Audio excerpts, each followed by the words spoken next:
Hello students, welcome back to my channel learn and lead.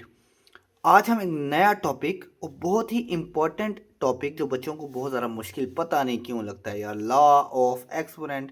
ये आसान से कुछ लॉज हैं जो बच्चों ने पता नहीं क्यों अपने सर की दर्द बना के रखा हुआ है। चलें जी, बच्चों की इस सर दर्द को जल्दी जल्दी करते हैं दूर।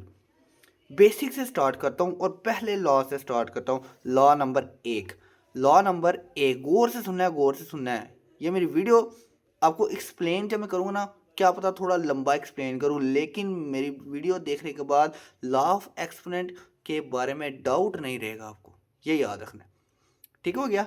चलें जी, अब लॉ ऑफ एक्सपोनेंट समझते हैं और ऐसा समझाऊंगा कि आप समझ के दूसरों को भी सिखाएंगे। रट्टा नहीं बनवाना, मैंने सिखाना है। ठीक है, चलें जी सीखते हैं। बेसिक लॉ ऑफ एक्सपोनेंट का पहला रूल वो ये कहता है कि कोई भी दो वेरिएबल, वेरिएबल कहते हैं अल्फ़ाबेट्स को, ठीक है ना। ये अल्फ़ाबेट है, ये अल्फ़ाबेट, ठीक है, इनको वेरिएबल कहते हैं। कोई दो वेरिएबल हैं, कोई दो हैं, तीन हैं, चार हैं, कोई भी है, सेम होने चाहिए, सेम। दो सेम वेरिएबल, या ये तीन है, कोई मसला नहीं, तीन हो, चार हो, जितने मर्जी हो, या नंबर अगर मल्टीप्लाई हो रहे हैं तो उनकी जो पावर्स हैं उनको ऐड कर देना है, यानी प्लस कर देना है। बस इतना सा रूल है, बस जी जी बिल्कुल इतना ही है, इससे ज़्यादा कुछ भी नहीं है। करके दिखाता हूँ मैं, ठीक है। देखें, ये वाई, ये वाई दोनों सेम नज़र आ रहे हैं ना, दोनों क्या हो रहे हैं, मल्टीप्लाई हो रहे हैं। तो अगर दो सेम वेरिएबल मल्टीप्लाई हो रहे हैं तो उनकी पावर क्या हो जाती हैं, ऐड हो जाती हैं। 7 + 2, तो ये y का आंसर क्या आ गया, 9। बस इतना सा काम था, ये रहे लॉ ऑफ एक्सपेरिमेंट। पता नहीं क्यों आप लोगों ने इसको मुश्किल बनाया हुआ था। चलें, चलते हैं अपने अगले सवाल की तरफ। किसको करें, किसको करें, चलो जिसको मर्जी कर लेते हैं, पहले इसको ही कर लेते हैं। देखें, ये भी 5 है, ये भी 5 है, ये भी 5 है, और तीनों 5 मल्टीप्लाई हो रहे हैं। बच्चे कहेंगे नहीं सर मल्टीप्लाई किधर, ये तो डेसिमल है दरमियान में। अच्छा सवाल है, बहुत अच्छा सवाल है। अब मैं थोड़ा सा ना ज़रा आपको बता देता हूँ डेसिमल में और मल्टीप्लाई में फ़र्क। ये देखिए स्टूडेंट्स, यहाँ पर मैंने लिखा है 5.2, 5.2। इनमें आपको कुछ फ़र्क नज़र आ रहा है? गौर से देखें, गौर से देखें, कोई फ़र्क नज़र आ रहा है या नहीं। बच्चे कहेंगे सर नहीं फ़र्क, कुछ बच्चे कहेंगे सर फ़र्क है। तो बिल्कुल फ़र्क है। देखें, ये 5 और 2 के दरमियान में बिल्कुल, और जो ऊपर और नीचे करके भी थोड़ा ऊपर करके दरमियान में डॉट लगा होना, ये होता है डेसिमल। लेकिन 5 और 2 के बिल्कुल नीचे, बिल्कुल लाइन के साथ जो नुक्ता लगाता है, डॉट लगाता है, वो मल्टीप्लाई होता है। ठीक है, अब पता चल गया फ़र्क। इसमें आपने अब कंफ्यूज नहीं होना। अब चलते हैं अपने सवाल की तरफ। अब पता चल गया आपको कि ये जो हमारे पास डॉट हैं ये डेसिमल नहीं है बल्कि ये मल्टीप्लाई हैं। अब 5 5 5 तीनों सेम हैं और आपस में मल्टीप्लाई हो रहे हैं, तो हमारा लॉ ऑफ एक्सपोनेंट का पहला रूल ये कहता है कि जब भी कोई सेम नंबर्स आपस में मल्टीप्लाई हो रहे होते हैं तो उनकी पावर्स को कर देना है ऐड। तो 5 एक दफ़ा लिख के, 7 + 2 + 3, तो सबको प्लस करेंगे तो 5 की पावर क्या आ जाएगी, 12। इतना सा काम था। अब हमारा ये जो अगला सवाल है जिसमें m मल्टीप्लाई m, दो m देखें क्या हो रहे हैं, मल्टीप्लाई हो रहे हैं। दो सेम वेरिएबल हैं, बिल्कुल सेम वेरिएबल हैं, तो इनको लिखना है एक दफ़ा और इनकी पावर्स को कर देना है ऐड, बस। और हमारा m का आंसर क्या आ जाएगा, m की पावर आ जाएगी 23। अब ये देखें, टी टी टी तीनों वेरिएबल सेम है और आपस में मल्टीप्लाई हो रहे हैं, डेसिमल नहीं है, मल्टीप्लाई हो रहे हैं। तो जब तीन सेम वेरिएबल मल्टीप्लाई हो रहे हैं तो उनको एक दफ़ा लिख के और उनकी जो पावर्स हैं उनको कर देना है प्लस। इतना सा बस काम था। 2 और 3 5, और 5 और 4 9, तो टी की पावर 9 आ जाएगी। अगले सवाल में देखें, ए और ए दो वेरिएबल हैं, दोनों सेम हैं और मल्टीप्लाई भी हो रहे हैं, तो उनको एक दफ़ा लिखें और इनकी जो पावर्स हैं उनको कर दें प्लस। तो ये लें, ए का आंसर हमारा क्या आ गया, 8। अब ये सवाल में भी देखें, दो एफ मल्टीप्लाई हो रहे हैं, सेम है, तो एक दफ़ा लिखें और पावर प्लस कर दें। है कि नहीं मज़े के सवाल, कोई मुश्किल थी इसमें? नहीं ना मुश्किल, बस इतना सा काम था। पता नहीं क्यों घबरा रहे थे आप लोग। 5 और 3 हो गए 8, ठीक हो गया। अब देखते हैं अगले सवाल में क्या हो रहा है। अगले सवाल में भी देखें, ये भी 2 है, ये भी 2 है और दोनों सेम नंबर आपस में मल्टीप्लाई हो रहे हैं। तो रूल हमारा ये कहता है उनको एक दफ़ा उनकी लिख के उनकी पावर को कर देना है प्लस। तो 2 की पावर क्या बन गई 7, इतना सा काम था। और आखिरी सवाल में हमारा देखें 2m मल्टीप्लाई हो रहे हैं, उनको एक दफ़ा लिखा है। और यहाँ पर बच्चे कंफ्यूज, सर ये इसकी m की पावर आएगी 6 क्योंकि इसके ऊपर तो कुछ है ही नहीं है, तो बस 6 ही रहेगा। कुछ बच्चे कहेंगे नहीं, जिसके ऊपर कोई वैल्यू नहीं होती उसके ऊपर 1 होती है। अब कौन से बच्चे ठीक कह रहे हैं? दूसरे वाले बच्चे ठीक कह रहे हैं कि जिसके ऊपर कोई पावर नहीं होती उसकी पावर 1 है। तो ये 6 और इसकी पावर 1, तो 6 प्लस 1 या m की पावर बन गई 7। ये थे हमारे कुछ बेसिक्स। अब हम यही यही वाला लॉ पढ़ेंगे लेकिन थोड़े से एडवांस लेवल सवालात के साथ। स्टूडेंट्स, ये रहे हमारे सवाल। थोड़े से ज़्यादा डिफ़िकल्ट लेवल के बच्चे सवाल देखेंगे, सर वीडियो आए करें, ये तो आसान से सवाल हैं, और मुश्किल करवाएं और मुश्किल। इसके बाद जो करवाऊंगा ना मुश्किल सवाल, फिर आपको पता चलेगा कि मुश्किल क्या सवाल होते हैं।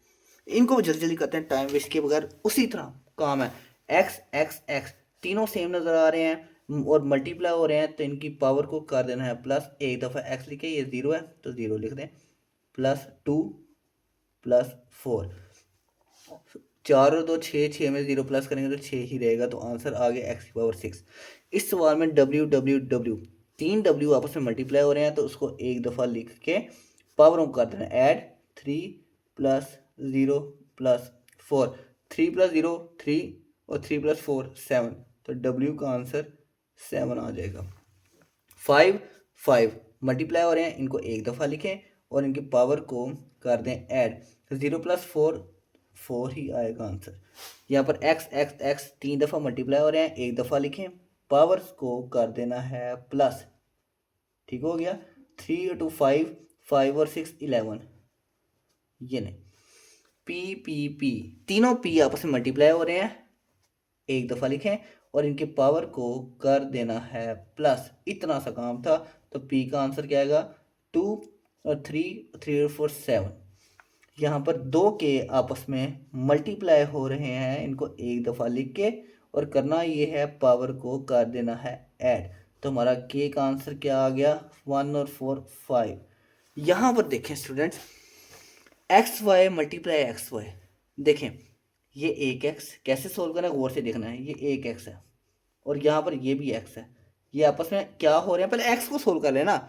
यहाँ पर आपको वाई भी नज़र आ रहे हैं, एक्स भी नज़र आ रहे हैं, पहले एक्स को सोल्व करने जो हो रहे हैं। समझ लें ये वाई है ही नहीं है, ये एक्स और एक्स आपस में बस यही दो मल्टीप्लाई हो रहे हैं। तो पुराने वाला काम कर रहे हैं, ये एक्स एक दफ़ा लिखा, ये 9 और ये 6, 9 प्लस 6 कर देते हैं। अब y का क्या करना है, या y दो दफ़ा y नज़र आ रहे हैं, तो एक दफ़ा लिख के इनकी पावर को भी प्लस कर देते हैं, 4 प्लस 12। इसको लहदा सोल्व करो, इसको लहदा सोल्व करो तो आंसर आ जाएगा। तो x का आंसर आएगा 15 और y का आंसर आ जाएगा 16। बस इतना सा काम था, इन दोनों को सोल्व नहीं करना। क्यों?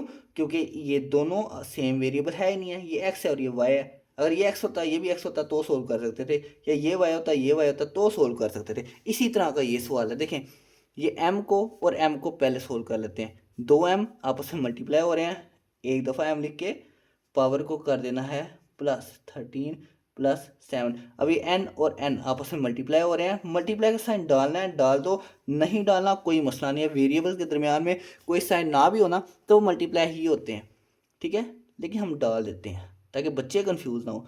n दो दफ़ा आपस में मल्टीप्लाई हो रहे हैं तो पावर कर देते हैं ऐड 2 प्लस 8। m का आंसर आ जाएगा 20 और n का हमारा आंसर आ जाएगा 10। इतना सा काम था। अब इस हमारा जो लॉ है इसके चलते हैं एडवांस लेवल सवाल की तरफ, जो मुश्किल हैं, बच्चे उसमें कंफ्यूज होते हैं, वो भी इसी तरह आसान तरीके से करवाता हूँ मैं आपको। और स्टूडेंट्स, ये रहे हमारे एडवांस लेवल के सवाल जो सबसे ज़्यादा पेपर में इन्हीं में से आते हैं, एमसीक्यूज़ के तौर पे या सवालात के तौर पे, और इन्हीं में बच्चे सबसे ज़्यादा गलतियाँ करते हैं। चलें जल्दी जल्दी मैं इसको सोल्व करता हूँ। देखें वही काम करना है, माइनस माइनस वाले साइन दे के परेशान नहीं होना, वही काम है। क्या काम है, 2 2 2 2 4 दफ़ा आपस में मल्टीप्लाई हो रहे हैं, एक दफ़ा लिखा अब पावर मैंने क्या रखा था, प्लस करनी है ना, प्लस ही करनी है, लेकिन जिसके साथ जो भी साइन है ना वो साइन बेशक उसी के साथ वही रहने दें। ये -3 है, पावर -3, ये 6 है, कोई साइन नहीं है यानी प्लस +6, -3 है, -3, ये 6 प्लस का 6। ठीक है, अब इन पावर को जल्दी जल्दी जो हो रहा है वो कर लेते हैं। पहले प्लस कर देते हैं, ये 6 और ये 6 प्लस हो रहे हैं। 6 में 6 प्लस करें 12, 12 में से 3 निकालेंगे 9, 9 में से ये भी 3 माइनस हो रहा है, तो 9 में से 3 निकालें तो 2 की पावर 6 बच जाती है। वैसे भी सोल्व करना है, वैसे भी कर देते हैं। देखें, -3 + 6, -3 + 6, माइनस प्लस माइनस, 6 में से 3 निकालेंगे तो 3 बचेगा, बड़ा नंबर 6 है, साथ प्लस है तो प्लस का साइन आ जाएगा। ठीक है, आगे ये वाला माइनस था, -3। ठीक है, ये +3, ये -3, 3 में से 3 गए 0, बाकी ये प्लस का 6 रह गया, वही आंसर आ गया। जैसे मर्जी कर लें, ठीक हो गया। बस इतना सा काम था। अगले सवाल की तरफ देखते हैं, वहाँ क्या हो रहा है। वहाँ भी यही काम है, 3 3 3 3 सेम नंबर आपस में मल्टीप्लाई हो रहे हैं। जितनी दफ़ा मर्जी मल्टीप्लाई हो, हमें क्या, एक दफ़ा हमने लिख देना उसको, और पावर जो हो रही है वैसे कर लेते हैं। -2 +5 -1 और ये +2। देखें, ये +5 +2 प्लस प्लस प्लस 5 और 2 बन गए 7, 7 में से 1 गए 6, 6 में से 2 और माइनस किए 4, तो 3 की पावर आ गई 4। अगर दूसरी तरह सोल्व करना है वो भी कर लेते हैं।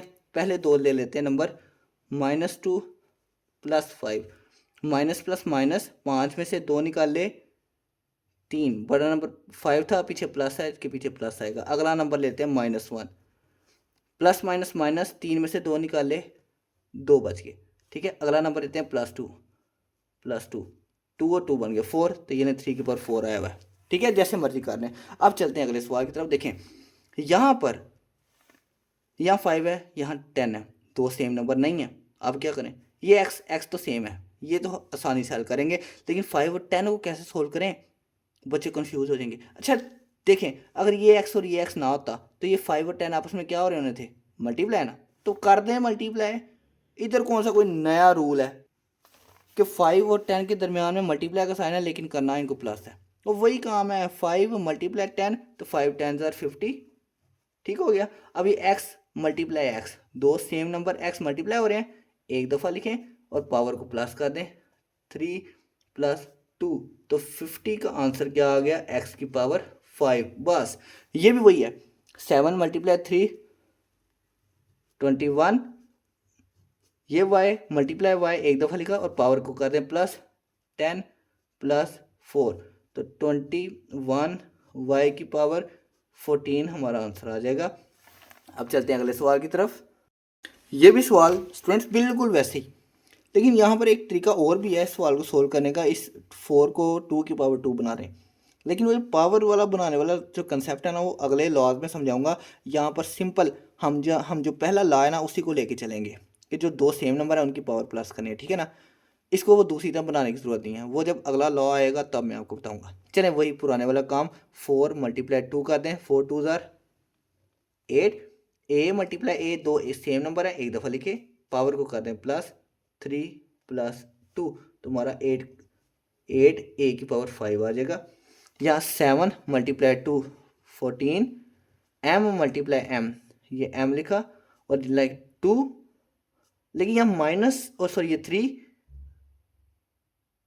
और यहाँ पर है हमारे पास -2, तो हमने भी -2 ही लिखना है। तो 14 m, 3 में से 2 निकाले तो m की पावर 1 रह गई, तो 1 लिखो या ना लिखो मर्जी है, चलें लिख लेते हैं, ये नहीं कोई मसला नहीं। अब चलते हैं हम अगले सवाल की तरफ। देखें, x × y × x × y, x y बिखरे पड़े हैं, लेकिन कोई मसला नहीं, हमने x पहले ले लेते हैं, x को सोल्व करते हैं। ये भी x, ये भी x, एक दफ़ा लिख लेते हैं। ये 4 इसके ऊपर पावर है, इसके ऊपर -2 है, तो हम लिखते हैं 4 - 2। ठीक है, डॉट नज़र आ रहा है, हम भी डॉट नज़र लगा लेते हैं। y दो सेम नंबर है, एक दफ़ा लिख लिया, -3 और ये +2। चलिए इसको सोल्व करते हैं। x 4 में से 2 निकाले, 2 रह गए। y अब देखें सोल्व करते हैं, ये माइनस ये प्लस, माइनस प्लस माइनस 3 में से 2 निकाले 1, ठीक है, लेकिन ये 3 बड़ा नंबर था, उसके पीछे माइनस है तो -1 आएगा। बस इतना सा काम था। लेकिन एक अगला लॉ है वो मैं समझाऊंगा नहीं, लेकिन बता देता हूँ। वैसे ये सवाल यहाँ तक कंप्लीट हो गया, लेकिन अगला एक और लॉ है ना, वो मैं ये कहता है कि कभी भी किसी भी नंबर या वेरिएबल की पावर माइनस में नहीं होनी चाहिए। अगर माइनस में है ना तो उसको नीचे रेसिप्रोकल कर लें, जो नीचे है उसको ऊपर ले आए, ऊपर वाले को नीचे ले आए, ठीक है, यानी नहीं सॉरी रेसिप्रोकल नहीं, उस नंबर को नीचे ले जाएं, ठीक है। ये देखें, ये y की पावर माइनस में है ना, x की पावर 2 तो वैसे ही लिख रहने देंगे ना। अब y की पावर माइनस में है तो प्लस करने के लिए इसको नीचे ले जाते हैं, तो फिर ऊपर क्या रहेगा, ऊपर 1 बच जाएगा और y नीचे चल जाएगा और y की पावर 1 जो है वो प्लस में हो जाएगी। वैसे यहाँ तक आपका आंसर ठीक है, क्योंकि ये जो है लॉ मैंने आपको भी समझाया नहीं है, जब समझाऊंगा तब करेंगे, लेकिन अगर ये भी आप स्टेप कर देते हैं ना तो भी ठीक है। अब चलते हैं अपने अगले और आखिरी सवाल की तरफ। 2 × 3 6, f और f एक दफ़ा लिखा, 4 + 8, क्या हमारा आंसर आ गया, f 6, f की पावर 8 में 4 प्लस किए तो आ जाएगा 12। इतना सा बस हमारा काम था। ये था लॉ ऑफ एक्सपोनेंट का पहला लॉ। क्या थी इसमें मुश्किल, मुझे बताएं ज़रा। इतना सा हमारा काम था। मैंने कहा था ना ऐसे तरीके से समझाऊंगा कि आपको समझ लग जाएगी। लग गई ना समझ? अगर लग गई है तो भाईजान वीडियो के नीचे कमेंट करें ना, सभी कमाल समझ लग गई है, मज़ा आ गया। इस तरह की कमेंट किया करें ताकि मुझे पता भी तो चले ना कि समझ लग भी रही है कि नहीं। चलें स्टूडेंट्स, बाकी जो लॉ हैं वो मैं आहिस्ता आहिस्ता करके आपको स्टेप बाय स्टेप सिखाऊंगा, ठीक है। आज जो हमने पढ़ा ना इसको अच्छी तरह याद कर लें, देखें वीडियो अच्छे से, बार बार देखें, इतना अच्छे से याद करें कि दूसरों को आप लॉ ऑफ एक्सपोनेंट समझाएं। चलें स्टूडेंट्स, फिर मुझे दें इजाज़त, मिलेंगे अपनी नेक्स्ट वीडियो में, तब तक के लिए अल्लाह हाफिज़।